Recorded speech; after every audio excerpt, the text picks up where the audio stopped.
Two religious concepts. The spirits.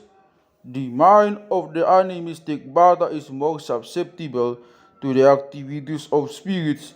Begu he calls himself a Sipele Begu, federator of spirits, than it is to all the deities just referred to. The term Begu embraces the spirits of the deceased as much as natural spirits and includes all those spirits exclusively devoted to inflicting harm on people, the Begu na Jahat, as well as those which, by worship and sacrifice, can be induced to give earthly blessings. It is, it is these spirits that he encounters in his daily life, and on them a great part of his faith depends, for they can cause bad harvests, death of children, sickness in men and cattle, death in childbirth, and a multitude of other calamities. Particular begu to be feared are those of people who have died suddenly, those who have had no children, those of women who died in childbed. These last named are extraordinary malign, of lepers, suicides, etc. No offerings are made to them. The spirits called homang, which live in the forest and try to kidnap children, are also malignant, as are the water spirits Solopean, which make navigation dangerous, and the Beguatuk which bring cholera, and so on.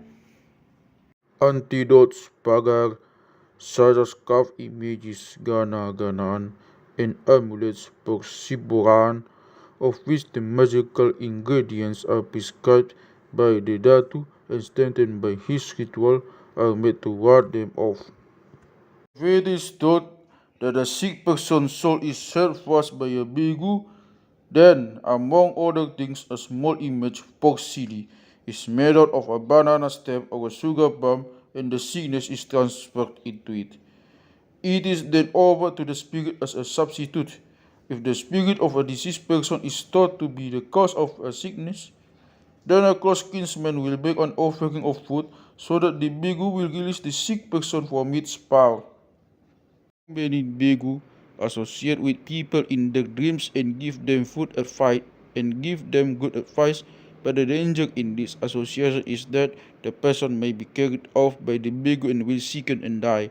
Criminals seek to enter into an agreement with the feared Begu so that no man will dare to oppose them. It is thought that the Begu are united in a Begu community which is very similar to the human community. The Begu do everything that humans do, but in reverse. What human beings do by day, the Begu do by night. What Begu do from top to bottom, humans do the other way round.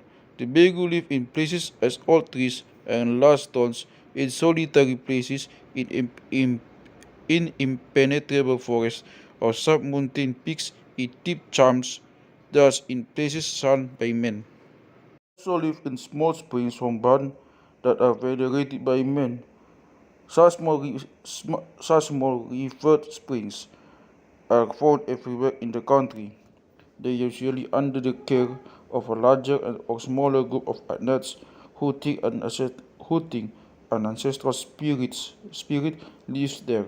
Sometimes these springs are in the territory in which an adult group dwells, sometimes in one it occupies formerly, but they can also be found in any other place.